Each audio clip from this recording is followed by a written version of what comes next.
Sa 2 araw na sunod-sunod na operasyon ng PNP, bumagsak sa kamay ang 17 most wanted persons ng bansa, kabilang ang ilang dayuhan na may Interpol alert.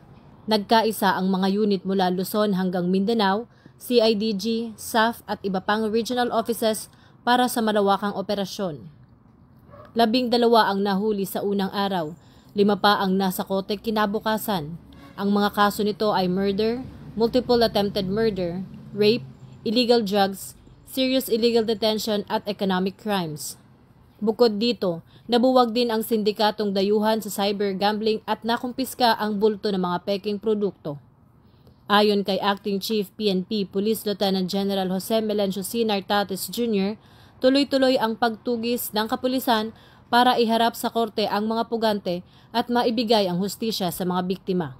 Panawagan ng PNP sa publiko, manatiling mapagmatsyag at makipagtulungan sa mga otoridad dahil mas mabilis ang hustisya kung nagkakaisa ang pulis at komunidad.